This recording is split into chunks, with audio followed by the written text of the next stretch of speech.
आर्यन आणि रुबी एकमेकांकडे पाहतात. त्यांच्या दरम्यान एक खूपच अवघड प्रकारची शांतता असते. दोघांनाही समजत नव्हते की पुढे काय बोलायचं, काय करायचं. आकाशला खूप जास्त लाज वाटत होती आणि रुबीलाही खूप संकोच होत होता. थोडी हिंमत करून आकाश रुबीला म्हणतो, आय एम सॉरी रुबी. काल रात्री जे काही झालं, मी मी ते सगळं करायचं नव्हतं. माहीत नाही नशेच्या अवस्थेत कसं झालं हे सगळं. I am sorry. माझा असा काही उद्देश नव्हता. आकाश अडखडू लागतो, बोलताना थांबू लागतो, कारण त्याच्या तोंडून शब्दच निघत नव्हते. रात्री जे काही घडले त्यासाठी तो स्वतःला जबाबदार मानत होता. त्याने स्वतःवर नियंत्रण ठेवायला हवं होतं. कुठे त्याने रुबीवर जबरदस्ती तर केली नाही. कुठे हे सगळं तिच्या इच्छेविरुद्ध तर नव्हतं. या विचारांनी तो आतून पोखरला जात होता. रुबी अंथरुणावरून उठते आणि आकाशजवळ जाते. तिने आपल्या शरीरावर पांघरून लपेटलं होतं आणि ते अगदी घट्ट धरून ठेवलेलं असतं. आकाश असं डोकं खाली घालून उभा असतो जणू त्याने एखादा मोठा गुन्हा केला आहे. तो खूपच लाजिरवाणा वाटत होता. रुबी त्याच्याजवळ येऊन त्याच्या हातावर हात ठेवते आणि म्हणते, तुला माफी मागण्याची काही गरज नाही आकाश.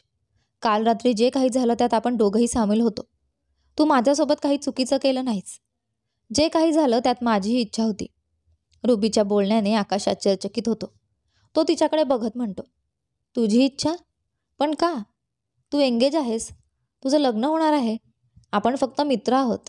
मग का? रुबीला हिचकीची वाटत होती, पण तिला जाणवत होतं की हा योग्य क्षण आहे, जिथे ती आकाशसमोर आपल्या मनातील भावना व्यक्त करू शकते. खूप दिवस तिने आपल्या भावनांना दडवून ठेवलं होतं, पण आता नाही. रुबी धीर एकवटून आकाशच्या डोळ्यात बघते आणि म्हणते, आकाश, खूप दिवसांपासून तुला काही सांगायचं होतं, पण कधीच हिंमत झाली नाही. ती गोष्ट आज तुला सांगायची आहे.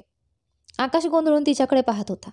काही सेकंद शांत राहून रुबीने संपूर्ण हिंमत गोळा केली आणि म्हणाली, आकाश, मी मी तुझ्यावर प्रेम करते. I love you. आणि आजपासून नाही, त्या दिवसापासून जेव्हा आपण पहिल्यांदा भेटलो होतो कॉलेजमध्ये, जेव्हा आपण पहिल्यांदा समोरासमोर आलो होतो, त्या क्षणापासून मी तुझ्यावर प्रेम करते आणि आजही माझं मन तुझ्यातच अडकलं आहे. रुबीच्या बोलण्याने आकाश एवढा स्तब्ध होतो की तो काहीच बोलू शकत नाही. रुबी आपलं डोकं खाली झुकवते आणि ओठ चावते. माझी कधीच हिंमत झाली नाही तुला सांगायची, कारण मला नेहमीच असं वाटायचं की मी तुझ्या लायकीची नाही. ज्या दिवशी खूप मोठा धीर करून तुला सांगायचं ठरवलं, त्या दिवशी समजलं की तुझं लग्न रायनासोबत ठरलं आहे. तुझं लग्न होण्याआधीच मी देश सोडून गेले, कारण कदाचित मी तुला दुसऱ्याचं होताना पाहू शकली नसती. मी कधीच विचार केला नव्हता की आपण दोघं पुन्हा भेटू आणि अशा परिस्थितीत येऊ. सगळं माझ्या चुकीमुळे झालं. I am sorry. तू नशेत होतास, पण मी पूर्ण भानावर होते. मीच इच्छाशक्ती दाखवून आपल्याला थांबवू शकले असते, पण मी थांबवू शकले नाही. कदाचित तुझ्याजवळ येणं हेच माझ्या तुटलेल्या मनाला हवं होतं. प्लीज मला माफ कर. I am sorry. आकाश अजूनही काहीच बोलू शकत नव्हता. त्याच्या तोंडून शब्दच बाहेर पडत नव्हते. काही वेळ शांत राहून तो फक्त एवढंच म्हणाला, आय थिंक आपण निघालं पाहिजे. गेल्या काही दिवसांपासून आकाश आणि रुबी एकमेकांसमोर आले नव्हते. दोघांनाही एकमेकांसमोर येण्याची खूपच लाज वाटत होती. सगळं खूप विचित्र आणि अवघड वाटत होतं. या दिवसात रुबी सतत संकेत लुथरा मेन्शनमध्ये येऊन जियाचा उपचार करत होती. तिला विविध प्रकारच्या थेरपी देत होती, जेणेकरून तिच्या तब्येतीत लवकर सुधारणा होईल. आणि आता तिला जियाच्या तब्येतीत थोडी सुधारणा होत असल्याचं दिसू लागलं होतं. एका दिवशी रुबी जियासोबत हॉलमध्ये बसली होती. तिच्या नजरा इकडे तिकडे फिरत होत्या, जणू कोणाला तरी शोधत होती. तेवढ्यात पायऱ्यांवरून आकाश खाली उतरतो. तो जसा पायऱ्या उतरतो त्याची नजर थेट रुबीवर पडते. दोघांच्या नजरा अशा एकमेकांना भिडतात जसं त्यांच्या शरीरात एक थरथर निर्माण होते. त्या रात्रीचे प्रत्येक क्षण त्यांना आठवू लागतात आणि दोघंही पुन्हा एकमेकांकडे पाहणं टाळतात. रुबीला वाटत होतं कदाचित आकाश तिच्यावर रागावला आहे. तिला असं करायला नको होतं. त्यामुळे तिने ठरवलं की ती स्वतः आकाशशी बोलून त्याच्यासोबत जे काही घडलं त्याबद्दल माफी मागेल. आकाश पायऱ्या उतरून सरळ दरवाजाकडे जाऊ लागतो. तेवढ्यात अचानक रुबी उठते आणि त्याला आवाज देते, आकाश. आकाशचे पाय तिथेच थांबतात, पण तो तिच्याकडे वळूनही पाहत नाही. रुबी थोडीशी गोंधळलेली आणि घाबरलेली वाटत होती. तिने आपल्या दोन्ही हातांच्या बोटांना एकमेकात घट्ट दाबलं होतं, कारण ती खूप नर्वस होती. ती हळूहळू आकाशजवळ जाते आणि बोलण्याचा प्रयत्न करते. ते आकाश, खरं तर मी त्या रात्री जे काही झालं त्याबद्दल. रुबी एवढंच बोलू शकते. तोच आकाश तिच्याकडे न पाहताच थंड आवाजात म्हणतो, माझी एक महत्त्वाची मीटिंग आहे, मला उशीर होतोय. हे बोलून तो एक क्षणही न थांबता तिथून निघून जातो. त्याला जाताना पाहून रुबीच्या मनात खोलवर वेदना उमटतात. ती स्वतःला दोष देऊ लागते. काश त्या रात्री मी असं केलं नसतं, स्वतःला थांबवलं असतं. कदाचित आकाश माझ्यावर इतका रागावला नसता. त्याच्या नाराजगीने तिचं मन हेलावून टाकलं होतं. दुसरीकडे आकाश आपल्या ऑफिसमध्ये बसला होता. त्याच्यासमोर एक महत्त्वाची मीटिंग सुरू होती, पण त्याचा पूर्णपणे विचार कुठेतरी हरवला होता. प्रोजेक्टरवर स्लाइड्स बदलत होत्या, पण त्याचं लक्ष तिथे नव्हतं. संकेत लुथरा देखील त्याच मीटिंगमध्ये होता आणि तो पूर्ण फोकस करून ऐकत होता. अचानक त्याच्या नजरा आपल्या भावाकडे जातात. त्याचा विचारात हरवलेला चेहरा पाहून संकेतला समजतं की आकाश काहीतरी खोलवर विचार करत आहे, असं काहीतरी जे त्याला वेदना देत आहे. लवकरच मीटिंग संपते, दिवे लागतात आणि लगेचच आकाश भानावर येतो. मीटिंग संपल्यावर सर्व लोक तिथून निघून जातात, पण संकेत तिथेच राहतो. तो आकाशच्या शेजारी बसतो आणि त्याच्या हातावर हात ठेवतो. आकाश थोडासा गोंधळलेला त्याच्याकडे पाहतो. संकेत शांत आवाजात विचारतो, भाऊ काय झालं? मीटिंगमध्ये तुमचं लक्ष नव्हतं? आकाश स्वतःला नॉर्मल ठेवण्याचा प्रयत्न करत म्हणतो, नाही रे, तसं काही नाही, फक्त तब्येत थोडीशी ठीक नाही वाटत. संकेत काळजीच्या सुरात म्हणतो, भाऊ मला माहिती आहे, गेल्या काही दिवसात तुमच्या आयुष्यात खूप काही घडलं आहे, पण लक्षात ठेवा, परिस्थिती कशीही असो, तुमची फॅमिली आणि तुमचा भाऊ नेहमीच तुमच्यासोबत आहे. तो पुढे म्हणतो, रायनाने तुमच्यासोबत जे काही केलं त्याची शिक्षा तिला नक्कीच मिळेल. मी तिला सोडणार नाही. मी तिच्यावर असं केस करणार आहे की तिचं आयुष्य बर्बाद होईल. मी तिला जगणंही कठीण करून टाकेन. हे ऐकून आकाश त्याला थांबवत म्हणतो, नाही, याची गरज नाही. भाऊ तुम्ही काय बोलताय? तिनं आपल्याला इतक्या खोट्या गोष्टी सांगितल्या, विशेषतः कायरा बाबतीत. ती मुलगी तिच्या बॉयफ्रेंडची होती आणि तिने तिला तुमची मुलगी म्हणून दाखवलं. मला खूप राग येतो तिच्यावर. कायरा हाच तो विषय होता जो आकाशला सर्वाधिक वेदना देऊन गेला होता. त्याने कायराला आपल्या जीवापेक्षा जास्त प्रेम दिलं होतं आणि जेव्हा सत्य समोर आलं तेव्हा त्याच्या आयुष्याचं संपूर्ण गणितच बदलून गेलं. आकाश जड आवाजात म्हणतो, जे झालं ते झालं संकेत, काही बदलू शकत नाही. त्याला विसरण्याचा प्रयत्न कर. तिने जे केलं त्याची शिक्षा देव तिला देईल, आपण नाही. त्याच्या मनात मात्र रायना नव्हती. त्याच्या मनात फक्त एकच गोष्ट होती, ती रात्री जे काही झालं ते. घरी रुबीसुद्धा खूप अस्वस्थ होती. ती आकाशच्या वागण्याने खूप दुखावली गेली होती. तिला जाणवत होतं की तो तिच्यावर नाराज आहे, कदाचित तिरस्कारही करतोय. तिने फोन उचलला आणि आकाशला मेसेज टाईप केला, पण तो पाठवायचा की नाही याबाबत ती गोंधळून गेली. शेवटी खोल श्वास घेत तिने धाडस केलं आणि तो मेसेज पाठवला. मेसेजमध्ये तिने लिहिलं होतं, माझी चूक झाली आहे आणि तुला जर वाटत असेल की मी तुझ्या आयुष्यातील समस्या आहे तर मी तुझ्यासमोर कधीच येणार नाही. फक्त एकदा माझ्याशी बोल प्लीज. रुबी बराच वेळ उत्तराची वाट पाहत राहते, पण काहीच उत्तर येत नाही. तिचं मन पूर्णपणे खचून जातं. तिच्या डोळ्यात अश्रू तरळू लागतात. ती घरात बसून आकाशच्या परतण्याची वाट पाहत राहते, पण संपूर्ण रात्र उलटून जाते आणि आकाश घरी परततच नाही. शेवटी निराश होऊन ती आपल्या घरी निघून जाते. त्या रात्री आकाश ऑफिसमध्येच बसून काम करत राहतो. त्याने तिचा मेसेज वाचला होता, पण त्याच्यात अजूनही तोंड देण्याची हिंमत नव्हती. पुढच्या दिवशी रुबी कामावर येत नाही. तिच्या जागी एक नवीन मुलगी येते जी जियाला उपचार देते. आकाश जेव्हा खोलीबाहेर पडतो तेव्हा तो जियासोबत एक नवीन मुलगी पाहतो. तिला पाहून तो गोंधळून जातो आणि म्हणूनच तो तिच्याजवळ जाऊन विचारतो, एक्सक्यूज मी, तुम्ही कोण? ती मुलगी हलकेसे झुकून आकाशला अभिवादन करत म्हणते, हॅलो मिस्टर लुथरा, माझं नाव प्रीती आहे. मी रुबीची मैत्रीण आहे. ती काही दिवस येऊ शकत नाही, म्हणून तिने मला तिच्या जागी पाठवलं आहे. रुबी येणार नाही हे ऐकून थोडासा आकाश आश्चर्यचकित होतो. तो विचारतो, आणि रुबी का येऊ शकत नाही? प्रीती उत्तर देते, तिने सांगितलं होतं की तिची तब्येत ठीक नाही, त्यामुळे काही दिवस मीच जियाची ट्रीटमेंट करेन. खरंच रुबी आजारी आहे का? किती मुद्दामून टाळत आहे हे आकाशला समजत नव्हतं. तो फक्त हलकासा मान हलवतो आणि नंतर हसून जियाच्या डोक्यावर प्रेमाने हात फिरवतो. जिया देखील हसते. त्यानंतर आकाश तिथून निघून जातो. असेच काही दिवस निघून जातात, पण रुबी पुन्हा येत नाही. दररोज तीच मुलगी प्रीती येऊन जियाची ट्रीटमेंट करत होती, पण रुबी मात्र पुन्हा दिसली नाही. आकाश दररोज पाहायचा की आज जियासाठी कोण आलंय. रुबी आली आहे का? पण तिला कित्येक दिवस पाहायला मिळालं नाही. आकाश आपल्या ऑफिसमध्ये विचार करत होता, एवढे दिवस झाले पण रुबी अजून आली नाही. खरंच तिची तब्येत बिघडली आहे का? मला जाऊन पाहायला हवं का? त्याला तिची काळजी वाटत होती, कारण जर तिची तब्येत इतक्या दिवसांपासून खराब असेल तर म्हणजेच काहीतरी गंभीर असेल, नाहीतर ती इतके दिवस ब्रेक का घेतली असती? आणि जर ती टाळत असेल तर आकाशला वाटलं की त्याने तिला भेटायला हवं. आकाशने आपला फोन उचलला आणि रुबीचा नंबर शोधला. कॉल करण्याआधी तो खूप वेळ विचार करत राहिला. त्याला विचित्र वाटत होतं, मी कॉल करावा की नाही, पण मग त्याने तिच्या तब्येतीचा विचार केला आणि शेवटी धाडस करून नंबर डायल केला. बेल वाजत राहिली, पण कोणीही कॉल उचलला नाही. आकाश पुन्हा कॉल लावतो. 2-3 वेळा कॉल करूनही उत्तर मिळत नाही. तेव्हा तो अस्वस्थ होतो. रुबी माझे कॉल्स टाळत आहे की खरंच तिची तब्येत? आकाश पटकन उठतो आणि म्हणतो, मला तिची भेट घ्यायलाच हवी. रुबीच्या हॉस्पिटलला जाऊन पाहतो. कदाचित ती तिथे आली असेल. तो पटकन गाडीची किल्ली उचलतो आणि ऑफिसमधून रुबीच्या हॉस्पिटलच्या दिशेने निघतो. रस्त्यात त्याच्या मनात वेगवेगळे विचार येत होते. तो अस्वस्थ वाटत होता. हॉस्पिटलमध्ये पोहोचल्यावर तो रुबीबद्दल चौकशी करतो तेव्हा समजतं की ती गेल्या काही दिवसांपासून हॉस्पिटलला आलेली नाही. हे ऐकून तो आणखीनच हैराण होतो. रुबी इतके दिवस हॉस्पिटलला पण आली नाही? म्हणजे खरंच काहीतरी गंभीर आहे. मला तिच्या घरी जावंच लागेल. तो बाहेर पडतो आणि त्याच वेळी त्याचं लक्ष हॉस्पिटलमध्ये उभ्या असलेल्या शिविकवर जातं, जो काही पेशंट्स तपासत असतो. शिविकला पाहून आकाश पटकन ओळखतो आणि मनात विचार करतो, हा तर शिविक आहे, रुबीचा मंगेतर. कदाचित त्याला काही माहिती असेल. मला त्याच्याशी बोलायला हवं. आकाश शिविकच्या जवळ जातो. त्याचं लक्ष पेशंट्सकडे असल्यामुळे तो आकाशकडे पाहत नाही. आकाश त्याला हाक मारतो, हॅलो शिविक. शिविक आकाशकडे पाहतो आणि त्याला पाहून थोडा चकित होतो. तो विचारतो, मिस्टर लुथरा तुम्ही इथे? आकाश स्वतःला नॉर्मल करत विचारतो, हो. रुबी गेल्या काही दिवसांपासून जियाच्या ट्रीटमेंटसाठी घरी येत नाहीये. कळलंय की तिची तब्येत बिघडली आहे. काय झालंय तिला? रुबीचं नाव ऐकून शिविकचा चेहरा अचानक उतरतो. तो पुन्हा पेशंटकडे लक्ष देत म्हणतो, मला माहिती नाही. माझं तिच्याशी बोलणं होत नाही. ती हॉस्पिटललाही बऱ्याच दिवसांपासून आलेली नाही. मी तिला भेटायचा प्रयत्न केला, पण तिने मला भेटायला नकार दिला. हे ऐकून आकाश थोडा गोंधळतो.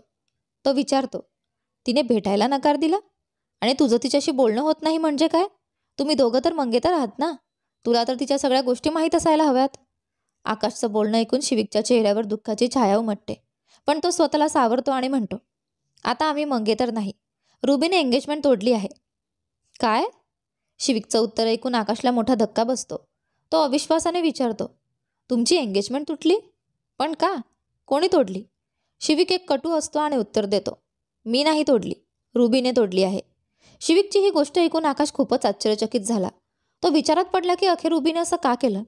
तिने आपली एंगेजमेंट का तोडली? त्या रात्रीमुळे की आकाशमुळे? हॉस्पिटलमधून बाहेर पडून आकाश थेट आपल्या गाडीत बसतो आणि गाडी रुबीच्या फ्लॅटच्या दिशेने वळवतो. तो संपूर्ण रस्त्यात खूप टेन्शनमध्ये असतो, कारण त्याच्या मनात एक विचित्र भावना दाटलेली असते. नेमकी कोणती भावना आहे हे त्यालाही समजत नव्हतं, पण रुबीची काळजी त्याला प्रचंड वाटत होती. कदाचित त्या दिवशी त्याने तिच्याशी बोलायला हवं होतं. या सगळ्यात फक्त रुबीच चुकली असं नाही, आकाशही तितकाच जबाबदार होता. काही वेळातच आकाशची गाडी रुबीच्या फ्लॅटच्या बाहेर पोहोचते. तो दार ठोठवायचं की नाही याचा विचार करत थोडा थबकतो, पण मग बेल वाजवतो आणि दरवाजा उघडण्याची वाट पाहतो. प्रत्येक सेकंद त्याच्यासाठी ताणतणावाचा होता. तो अत्यंत अधीरतेने दरवाजा उघडण्याची वाट पाहत होता. तेव्हाच त्याला दाराची हँडल फिरवल्याचा आवाज येतो आणि त्याचं हृदय जोरात धडधडायला लागतं. तो एक दीर्घ श्वास घेतो आणि शांतपणे उभा राहतो. लवकरच दरवाजा उघडतो आणि त्याच्या नजरा थेट रुबीच्या नजरेला भिडतात.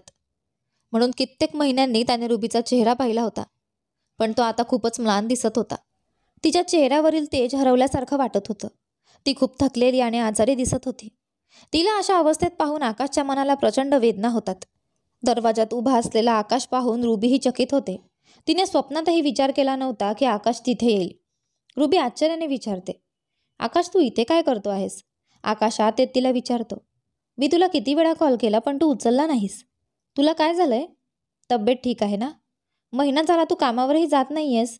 आज मी तुझ्या हॉस्पिटलमध्ये गेलो होतो. तिथे शिविक भेटला आणि त्याने तुझ्या तुटलेल्या एंगेजमेंटबद्दल सांगितलं. हे ऐकून रुबीच्या चेहऱ्यावर उदासी उमटते. ती आपलं डोकं खाली झुकवते. आकाश थोड्या काळजीच्या सुरात विचारतो, हे सगळं त्या रात्रीमुळे झालंय का? रुबी नकारार्थी मान हलवते आणि म्हणते, नाही, तसं काही नाही. तू खूप जास्त विचार करतो आहेस. हा आमचा वैयक्तिक प्रश्न आहे आणि काही दिवसांपासून माझी तब्येत ठीक नव्हती म्हणून मी कामावर येऊ शकले नाही. पण मी जियाच्या उपचारात कोणताही व्यत्यय येऊ नये म्हणून माझ्या मैत्रिणीला पाठवलं होतं. तू काळजी करू नकोस. आणि तसंही मी तिथे जाऊन तुझ्यासाठी अडचण निर्माण करायची नव्हती. मला माहिती आहे तू मला पाहू इच्छित नाहीस, म्हणून मी तुला जबरदस्तीने सामोरे येऊ इच्छित नव्हते. रुबीच्या या शब्दांनी आकाश गप्प होतो. त्याला काय बोलावं तेच कळत नाही. थोडा वेळ दोघांमध्ये एक शांतता पसरते, जी खूपच अस्वस्थ करणारी वाटते. मग शेवटी रुबीच ती शांतता तोडत म्हणते, तू आत ये. दोघंही आत जातात. रुबी आकाशला म्हणते, तू बस, मी तुझ्यासाठी कॉफी घेऊन येते. रुबी निघू लागते. आकाश तिला थांबवायचं ठरवतो, पण त्याच्या तोंडून शब्दच निघत नाहीत. त्याला काहीच कळत नव्हतं की तो काय बोलेल, काय म्हणावे, म्हणून तो गप्प बसतो. रुबी किचनमध्ये जाते. एकटी असल्याने तिच्या डोळ्यांतून अश्रू वाहू लागतात. तिने तोंडावर हात ठेवत स्वतःला सावरायचा प्रयत्न केला, पण मनाचा बाण सुटतो आणि ती हमसून रडू लागते. आकाश बाहेर सोफ्यावर बसलेला असतो. तो खूप विचारात आणि चिंतेत दिसत असतो. त्याच्याकडे बोलण्यासाठी शब्द नव्हते. खरं सांगायचं तर रुबीला अशा अवस्थेत पाहून त्याला खूप वाईट वाटत होतं. जर त्या दोघंही सारखेच जबाबदार असतील तर फक्त रुबीच का यात त्रास सहन करत आहे? आकाश विचारात असतानाच अचानक रुबीचा फोन वाजतो. आकाश बघतो की रुबी अजूनही किचनमध्ये आहे, म्हणून तो फोन स्वतःच उचलतो. फोनच्या स्क्रीनवर एका डॉक्टरचं नाव फ्लॅश होत असतं. रुबी स्वतः डॉक्टर असल्याने तिच्या फोनवर डॉक्टरचा कॉल येणं काही विशेष नव्हतं. आकाशला वाटलं की कदाचित तिच्या कुठल्या सहकार्याचा किंवा मित्राचा कॉल असेल, म्हणून तो कॉल रिसीव्ह करतो. पण तो काही बोलायच्या आधीच समोरून डॉक्टरचा आवाज येतो. हॅलो रुबी, मला तुला सांगायचं होतं की तुझे रिपोर्ट्स आले आहेत. तू हॉस्पिटलमध्ये येऊन त्यांना कलेक्ट करू शकतेस. आणि हो, काळजी करू नकोस, तुझं बाळ पूर्णपणे सुरक्षित आहे. जर तू स्वतः डॉक्टर असलीस तरीही तुला सांगतो की प्रेग्नन्सीच्या सुरुवातीचे काही महिने खूप कॉम्प्लिकेटेड असतात. त्यामुळे स्वतःची काळजी घे. ठीक आहे, संध्याकाळी भेटू हॉस्पिटलमध्ये. हे ऐकताच आकाशच्या चेहऱ्यावर आश्चर्य आणि धक्का स्पष्ट दिसत होता. फोन कट झाल्यानंतरही तो फोन खाली ठेवायचा विसरून जातो. तेवढ्यात रुबी कॉफी घेऊन येते. आकाश तिला पाहताच लगेच उभा राहतो आणि तिचा फोन तिच्या हातात देतो. रुबी संभ्रमित होऊन आकाशकडे पाहते. आकाश तिच्याकडे बघत सरळ विचारतो, डॉक्टरचा फोन होता. तुझे प्रेग्नन्सी रिपोर्ट्स आले आहेत. हे ऐकताच रुबीच्या हातातला ट्रे थरथर कापू लागतो. तिचा गळा कोरडा पडतो आणि हृदयाचे ठोके वाढतात. ती नजरेत नजर मिळवायचं टाळते. आकाश तिला रोखून पाहत तिच्या चेहऱ्यावरील प्रत्येक हावभाव टिपतो. तो तिच्या जवळ येतो. रुबी मान खाली घालते. तिला काहीच बोलता येत नव्हतं, पण आकाशकडे खूप प्रश्न होते. आकाश शांत पण ठाम आवाजात विचारतो, काही आहे का जे तू मला सांगू इच्छित आहेस? मला वाटतं आपल्याला बोलणं गरजेचं आहे. रुबी थोडा धीर एकवटत म्हणते, काही गरज नाही, मी सगळं एकटीने हाताळू शकते. आकाश तिचा चेहरा हलकेच उचलतो आणि डोळ्यांमध्ये बघत विचारतो, म्हणजे तू कामावर यायची नाहीस कारण तू प्रेग्नंट आहेस? हीच ती कारणं ज्यामुळे तू शिविकसोबतची तुझी एंगेजमेंट तोडली? हे बाळ आपलं आहे ना? रुबी अत्यंत अस्वस्थ होते. तिच्या डोळ्यात पाणी येतं आणि ती हलक्याच गळा आवडून मान हलवते. होकारार्थी. आकाश प्रचंड धक्का बसल्यासारखा स्तब्ध होतो. काही सेकंदासाठी त्याला काही सुचतच नाही. आकाशला गप्प पाहून रुबी बोलते, तू काळजी करू नकोस. हे सगळं माझ्या चुकीमुळे झालंय. तुला यासाठी त्रास सहन करण्याची गरज नाही. मी हे सगळं स्वतः सांभाळेन. आणि डोंट वरी, मी तुझ्या आयुष्यात कोणतीही समस्या निर्माण करणार नाही. मी ॲबॉर्शन करू शकत नाही, त्यामुळे मला त्यासाठी बोलू नकोस. पण मी वचन देते, लवकरच मी हा देश सोडून निघून जाईन. मी आणि हे बाळ तुझ्या आयुष्यात कोणताही हस्तक्षेप करणार नाही. मी वचन देते. हे ऐकताच आकाशच्या भुवया उंचावतात. तो कठोर आवाजात म्हणतो, काय म्हणालीस तू? माझं मूल घेऊन जाशील? कायमचं? तेही देश सोडून? आणि तुला काय वाटतं की मी तुला हे करू देईन? आकाशच्या या शब्दांनी रुबी थक्क होते. ती हळूच त्याच्याकडे पाहते. आकाश तिच्या जवळ जातो. तिच्या हृदयाचे ठोके आणखीनच वाढतात. आकाश ठाम स्वरात म्हणतो, माझ्या बाळाला माझ्यापासून दूर नेण्याचा विचारही करू नकोस, अन्यथा मी तुला कधीच माफ करणार नाही. आणि काय म्हणालीस? ॲबॉर्शन? रुबी, तुला कळतंय का तू काय बोलते आहेस? तुला खरंच वाटलं की मी माझं बाळ स्वतः मारायला सांगेन? तुला ॲबॉर्शनसाठी फोर्स करेन? तू मला असा माणूस समजतेस? आकाशच्या बोलण्यावर रुबी ताबडतोब नकारार्थी मान हलवते. ती खूपच अस्वस्थ वाटत होती. आकाश पुन्हा एकदा तिचा चेहरा वर करत तिच्या डोळ्यांमध्ये पाहतो. रुबीच्या डोळ्यात अश्रू होते, जे गालावरून ओघळत होते. आकाश हळुवारपणे तिचे अश्रू पुसतो. रुबीचे मन भरून येते. आकाश मृदू आवाजात म्हणतो, रुबी, मला माझं मूल हवं आहे. आकाशच्या या शब्दांवर रुबी काही सेकंद शांत राहते. मग थोडा धीर एकवटून ती म्हणते, ठीक आहे, जन्मानंतर तू त्याला घेऊ शकतोस. मला काही हरकत नाही. रुबीच्या छातीत हलकाशा वेदना जाणवते.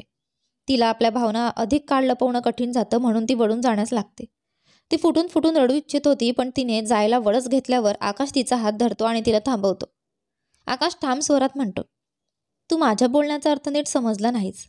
मला माझं मूल हवं आहे आणि त्याची आईही. हे ऐकताच रुबी आश्चर्यचकित होऊन आकाशकडे पाहते. आकाश तिला अधिक जवळ घेत म्हणतो, मला तुम्ही दोघं हवे आहात, कायमचे. रुबी, तू माझ्याशी लग्न करशील का? हे ऐकून रुबीच्या पायाखालची जमीनच सरकते. तिचे डोळे आश्चर्याने मोठे होतात आणि तिच्या हृदयाचे ठोके इतके वेगवान होतात की जणू ते छातीच्या बाहेर येतील. तिच्या डोक्यात हे शब्द व्यवस्थित पोहोचण्याआधीच ती हादरते. आकाशने तिला लग्नासाठी विचारलं? रुबीला अशी आश्चर्यचकित पाहून आकाश हलकंसं असतो. रुबी कापऱ्या आवाजात विचारते, काय? लग्न? तू तू माझ्याशी लग्न करशील? आकाश हलकी मान हलवत म्हणतो, हो, आनंदाने. तुझ्यासारखी पत्नी मिळणं माझ्यासाठी भाग्याची गोष्ट आहे. आणि आता माझ्याकडे खूप मोठं कारण आहे तुझ्याशी लग्न करण्याचं. तो पुढे म्हणतो, रुबी असं समजू नकोस की मी फक्त या बाळासाठी तुझ्याशी लग्न करतोय. मी तुझ्याशी लग्न करायला इच्छुक आहे, कारण तूच माझ्यासाठी परफेक्ट पार्टनर आहेस. माफ कर, जेव्हा तू पहिल्यांदा तुझ्या भावना व्यक्त केल्यास मी काहीच समजू शकलो नाही. आधीच आयुष्यात मोठ्या फसवणुकीला सामोरं गेलो होतो, त्यामुळे पुन्हा प्रेमावर विश्वास ठेवणं खूप अवघड वाटलं. मला पुन्हा एकदा तुटायचं नव्हतं, म्हणून मी तुझ्या भावना स्वीकारण्यास घाबरलो. पण आता मला पुन्हा संधी घ्यायची आहे. मी तुला माझ्या आयुष्यात सामील करू इच्छितो. बोल रुबी, करशील माझ्याशी लग्न? आकाशच्या या शब्दांनी रुबी इतकी भावनिक होते की ती त्याच्या छातीवर डोकं ठेवून फुटून फुटून रडू लागते. यात दुःखही होतं आणि एक वेगळीच आनंदाची भावना होती. तिच्या डोळ्यातील अश्रू थांबण्याचं नाव घेत नव्हते. आकाशही तिला आपल्या मिठीत घेऊन घट्ट पकडतो. काही वेळानंतर दोघंही एकमेकांकडे पाहतात. आकाश तिचे अश्रू पुसतो आणि तिच्या कपाळावर हलकंसं चुंबन घेतो. रुबी डोळे बंद करून त्या क्षणाचा आनंद घेते. हा तिच्या आयुष्यातील सर्वात मोठा स्वप्नवत क्षण होता, जो सत्यात उतरला होता आणि तिला त्यावर विश्वासच बसत नव्हता. हळूहळू ती स्वतःच्या ओठांवर आकाशचे ओठ जाणवते आणि दोघंही एकमेकांना आपल्या मिठीत सामावून घेतात. इकडे जिया घरात बसली होती आणि खूपच कंटाळली होती. तिच्यासमोर प्रीती बसली होती, जी तिला काही थेरपीच्या टेक्निक सांगत होती. पण जियाचं लक्ष प्रीतीकडे कमी आणि दरवाजाकडे जास्त होतं. जणू ती आतल्या आत कुणाच्या तरी येण्याची आतुरतेने वाट पाहत होती. तिच्या चेहऱ्यावर खूप बेचैनी होती आणि नजरा वारंवार दरवाजाकडे जात होत्या.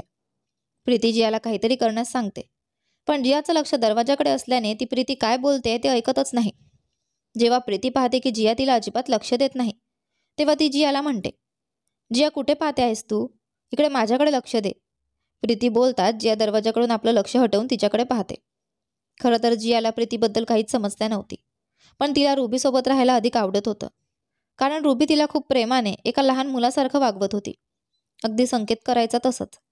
पण प्रीतीसाठी जिया फक्त एक केस होती, ज्यामध्ये ती इमोशनल इन्व्हॉल्व नव्हती. त्यामुळे जिया ही तिच्याशी भावनिकरित्या कनेक्ट होऊ शकत नव्हती आणि प्रीतीच्या ट्रीटमेंटमध्ये तिला अजिबात मजा येत नव्हती. जिया उदास चेहऱ्याने बसून राहते. तेवढ्यात तिला दरवाजा वाजल्याचा आवाज येतो आणि क्षणार्धात तिच्या डोळ्यात चमक येते. ती पटकन दरवाजाकडे पाहते आणि बघते की संकेत लुथरा घरात येतो. संकेतला पाहताच जियाचा उदास चेहरा असा उजळून निघतो, जणू काही तिच्या चेहऱ्यावर आनंदाची बहार आली आहे. जिया काही विचार न करता पटकन उठते आणि धावत जाऊन संकेतकडे पोहोचते. जियाला अशा प्रकारे धावत येताना पाहून संकेतच्या चेहऱ्यावरही मोठे हसू उमटते आणि तो आपले हात पसरवतो. जिया धावत त्याच्या बाहुपाशात सामावते. संकेतच्या छातीला लागल्यानंतर जियाच्या मनाला खूप शांती आणि सुकून मिळतं. तसंच जियाला आपल्या बाहूंमध्ये घेऊन संकेतलाही असं वाटतं की त्याला आता या जगात काहीच हवं नाही, जणू त्याला त्याचं संपूर्ण विश्व मिळालं आहे. संकेत तिला घट्ट मिठीत घेतो, जणू तिला आता कधीच सोडणार नाही. जियालाही संकेतच्या मिठीत खूप सुरक्षित वाटत होतं. काही वेळ गळाभेट घेतल्यानंतर जिया आपल्या चेहऱ्यावर मोठं हसू घेऊन वर पाहते. तिच्या या हास्यामुळे तिची सुंदरता आणखी खुलून दिसत होती आणि संकेतला तिचं हे हास्य मनापासून आवडायचं. त्याला जगात याहून सुंदर काही वाटत नव्हतं. संकेत प्रेमाने जियाचे गाल ओढत म्हणतो, माझी आठवण येत होती का? जिया निरागसपणे होकारार्थी मान हलवते. हे पाहून संकेतचं हास्य आणखी मोठं होतं. तेवढ्यात डॉक्टर प्रीती देखील तिथे येते. ती जेव्हाही या घरात यायची तेव्हा लपून संकेतकडे पाहायची, कारण संकेत इतका हँडसम होता की कोणत्याही मुलीला त्याच्याकडून नजर हटवणं अशक्य होतं. संकेतला पाहून प्रीती नेहमीच लाजायची. तिचे गाल लाल व्हायचे आणि हे जियाला अजिबात आवडत नव्हतं. ही देखील एक कारण होतं की जियाला प्रीती काही खास आवडत नव्हती. प्रीती आपल्या केसांना थोडं ठीक करत, चेहऱ्यावर एक हलकी स्मित ठेवत संकेतच्या जवळ जाऊन म्हणाली, हॅलो मिस्टर लुथरा. संकेत तिच्या बोलण्याला उत्तर देत म्हणाला, ओ हॅलो डॉक्टर. तसं बघितलं तर कसा चालला आहे माझ्या जियाचा इलाज? ती लवकर बरी होईल ना? संकेतचं बोलणं ऐकून प्रीती म्हणाली, हो मिस्टर लुथरा, तुम्ही काळजी करू नका. ही लवकरच ठणठणीत बरी होईल. याची जखमसुद्धा आता खूप प्रमाणात भरले आहेत. थोडा वेळ लागेल, पण कदाचित लवकरच ही बोलायलाही लागेल. प्रीतीकडे पाहून जिया तोंड वाकडं करते, जे संकेतला लगेचच लक्षात येतं. तो प्रीतीकडे पाहत म्हणतो, डॉक्टर आजसाठी एवढं पुरेसं आहे, तुम्ही जाऊ शकता. संकेतचं बोलणं ऐकताच प्रीती थोडी नाराज होते. तिला संकेतशी थोडं बोलायचं होतं, पण त्याने तिला थेट निघून जाण्यास सांगितलं. तरीही ती काही करू शकत नव्हती, कारण जबरदस्ती थांबता येणं शक्य नव्हतं. ती नुसतीच म्हणाली, okay mister Luthra, see you tomorrow. Preeti निराश चेहऱ्याने तिथून निघून जाते. तिला जाताना पाहून संकेत जियाकडे संशयाने पाहत विचारतो, जिया, तू डॉक्टरला पाहून असं तोंड का वाकडं केलंस? तुला डॉक्टर आवडत नाही का? संकेतकडे पाहत जिया नाही म्हणून मान हलवते. हे पाहून संकेत थोड्या काळजीच्या सुरात म्हणतो, का? तुला ती का नाही आवडत? तिने काही चुकीचं केलंय का तुझ्यासोबत? तिने तुला दुखावलं का? काही बोलली का तुला? ती तुझ्यावर योग्य प्रकारे उपचार करत नाही का? काही त्रास दिला का तिने तुला? जिया, मला सांग, तिने काय केलं तुझ्यासोबत? संकेत जियाच्या बाबतीत अतिशय संरक्षक होता, त्यामुळे त्याच्या चेहऱ्यावर काळजी स्पष्ट दिसत होती. जियाच्या शरीरावर एखादी छोटीशी जखमही त्याला सहन होत नव्हती. संकेतच्या चेहऱ्यावर ही चिंता पाहून जिया पटकन नाही म्हणून मान हलवते आणि त्याला इशाराने सांगते की तो जसं समजतोय तसं काहीच झालेलं नाही. संकेत तिला पुन्हा विचारतो, तर मग तुला या डॉक्टरचा त्रास का होतोय? जिया आपल्या ओठांचा चंबू करून अगदी लहान मुलासारखं तोंड करते आणि काहीसे इशारा करते. तो इशारा समजताच संकेत हसत म्हणतो, अच्छा, तुला हे आवडत नाही? जिया हो म्हणून मान हलवते. संकेत पुढे विचारतो, तर तुला रुबी जास्त आवडते? हे ऐकून जिया मोठ्या हसत मुखाने हो म्हणते. संकेतला समजतं की जियाला या डॉक्टरसोबत कम्फर्टेबल वाटत नाही आणि तिला रुबीची आठवण येते. तो तिचा चेहरा आपल्या हातात धरत तिच्या डोळ्यात पाहत म्हणतो, तुला जे काही हवंय ते मी तुला आणून देईन. चिंता करू नकोस. सध्या डॉक्टर रुबीची तब्येत थोडी ठीक नाही म्हणून ती कामावर आली नाही. ती बरी होताच मी तिला बोलावेन आणि तीच तुझ्यावर उपचार करेल. ठीक आहे? संकेतचं बोलणं ऐकून जियाच्या चेहऱ्यावर मोठं हसू उमटतं. संकेत प्रेमाने तिच्या कपाळावर एक हलकीशी किस करतो आणि तिला मिठी मारतो. जियाही लगेच त्याला जोरात मिठी मारते. तेवढ्यात अचानक दरवाजातून आकाश आणि रुबी एकमेकांचा हात पकडून आत येताना दिसतात. रुबीला पाहताच जिया खूप उत्साहित होते आणि त्वरित मिठी सोडून दरवाजाकडे धावत जाते. जियाच्या या अचानक वागण्याने संकेत चकित होतो आणि तोही मागे वळून पाहतो. त्याच्या नजरेला आकाश आणि रुबी दिसतात, पण त्याच्या लक्षात येतं की दोघांनी हातात हात घेतला आहे. हे पाहून तो भुवया उंचावतो आणि स्वतःशीच विचार करतो, हे काय चाललंय? मोठे भैया कुणाला तरी भावी वहिनी म्हणून तर घेऊन आले नाहीत ना? जिया धावत जाऊन रुबी समोर उभी राहते. तिला पाहताच आकाश आणि रुबी पटकन एकमेकांचे हात सोडतात आणि हसू लागतात. जिया मोठ्या आनंदाने रुबीकडे पाहते. रुबीला ठाऊक होतं की जियाला ती खूप आवडते म्हणून ती जियाला मिठी मारते. जियाही तिला घट्ट मिठी मारते. रुबी तिची पाठ थोपटत विचारते, कशी आहेस जिया? आता तब्येत कशी आहे तुझी? जिया मिठी सोडून हो म्हणून मान हलवते, म्हणजेच ती ठीक आहे. तेवढ्यात संकेत पुढे येऊन विचारतो, तुमची तब्येत कशी आहे डॉक्टर? बऱ्याच दिवसांपासून तुम्ही आल्या नाहीत. सगळं ठीक आहे ना? संकेत त्यांच्याजवळ जाऊन उभा राहतो आणि एक नजर आकाशकडे टाकतो, जो शांतपणे रुबीच्या बाजूला उभा असतो. रुबी हलकंसं हसत पण थोडी नर्वस होत उत्तर देते, खरं तर माझी काही दिवस तब्येत चांगली नव्हती म्हणून मी येऊ शकले नाही, पण आता मी ठीक आहे. हे बोलताना ती नर्वसपणे आकाशकडे पाहते. संकेतही त्यांना एकमेकांकडे पाहताना पाहून अधिकच संशयाने पाहू लागतो आणि विचार करतो, नक्की काहीतरी गडबड आहे. आकाश डोळ्यांच्या खुणेने रुबीला शांत राहण्याचा इशारा करतो आणि संकेतकडे पाहत म्हणतो, संकेत, सगळ्या घरातील लोकांना बोलाव. मला एक महत्त्वाची गोष्ट सांगायची आहे. संकेतला वाटतं की त्याचा भाऊ काय सांगणार आहे हे तो समजतो, त्यामुळे तो काहीही न विचारता म्हणतो, जी भैया, तुमच्या आज्ञा शिरसावंद्य. लगेच सगळ्यांना बोलावतो. संकेत सर्वांना हॉलमध्ये बोलावतो. राजेंद्र आपल्या खोलीतून हॉलमध्ये येतो. रिधिमाही आपल्या खोलीतून येते आणि एक नोकर आजीसाहेबांची व्हीलचेअर ढकलत हॉलमध्ये आणतो. आजीसाहेब विचारतात, अरे काय झालं? असं अचानक सगळ्यांना हॉलमध्ये का बोलावलंय? संकेत आपल्या आजीच्या जवळ जाऊन म्हणतो, आजी, आकाश भैयाला एक महत्त्वाची घोषणा करायची आहे. संकेत मोठ्या खेळकर नजरेने आकाशकडे पाहतो. आकाश थोडा अवघडल्यासारखा नजरा चुकवू लागतो. जिया जाऊन संकेतच्या बाजूला उभी राहते. राजेंद्र थोडा गोंधळून आकाशला विचारतो, बोल आकाश, काय घोषणा करायची आहे तुला? रिधिमा सोफ्यावर बसत म्हणते, हो सांग ना भाऊ, काय सांगायचं होतं सगळ्यांना? सगळे हॉलमध्ये एकत्र जमले होते. रुबी इतकी घाबरली होती की तिच्या अंगावर काटा आला होता. तिला समजत नव्हतं की आता काय होणार आहे. तिच्या हृदयाची धडधड खूप वाढली होती आणि तिला हलकासा घामही फुटायला लागला होता. आकाश एक नजर सगळ्यांकडे टाकतो, थोडी हिंमत गोळा करतो. सगळेजण त्याच्याकडेच उत्तराच्या अपेक्षेने पाहत होते. आकाश गळा साफ करत सरळ उभा राहून म्हणतो, डॅड, मला तुम्हाला सांगायचं होतं की मी आणि रुबीने लग्न करण्याचा निर्णय घेतला आहे. सगळेजण अचानक आकाशच्या या निर्णयाने थक्क झाले. संकेतला कदाचित आधीच काहीतरी संशय आला असावा, म्हणून त्याच्या चेहऱ्यावर एक शरारती हास्य उमटले. जिया संकेतच्या बाजूला उभी राहून शांतपणे सर्व बघत होती. आजी आनंदाने म्हणाल्या, अरे वा, ही तर खूप आनंदाची बातमी आहे. देवाचे लाख लाख आभार की तू आपला विचार बदललास. खूप छान बेटा, खूप चांगला निर्णय घेतलास. राजेंद्र थोडा गोंधळून आकाशला विचारतो, तसा आकाश बेटा, आम्हाला तुझ्या निवडीबद्दल अजिबात शंका नाही, पण अचानक असा निर्णय? कालपर्यंत तर याचा कुठेही उल्लेख नव्हता आणि आज अचानक लग्नाचा विचार? राजेंद्रच्या प्रश्नावर रुबी आणि आकाश एकमेकांकडे पाहतात. संकेत त्यांना चिडवत म्हणतो, हो ना भाऊ, कालपर्यंत तर म्हणत होतास की तू कधीच लग्न करणार नाहीस आणि आज अचानक लग्नाचा भूत कसा शिरला तुझ्या डोक्यात? असा कोणता काटा टोचला तुला? आकाश काही क्षण शांत राहून एक दीर्घ श्वास घेतो आणि म्हणतो, डॅड, खरं म्हणजे तुम्ही तुम्ही आजोबा होणार आहात. काय? सगळे एक साथ ओरडतात. तर पुढे काय होते ते पहा आपल्या या कथेच्या पुढच्या भागात. तोपर्यंत तुम्हाला आजचे दोन्ही भाग कसे वाटले कमेंट करून नक्की सांगा. जास्तीत जास्त लाईक करा, शेअर करा, चॅनलला सबस्क्राईब करा आणि हो, नोटिफिकेशन बेल नक्की दाबा. धन्यवाद.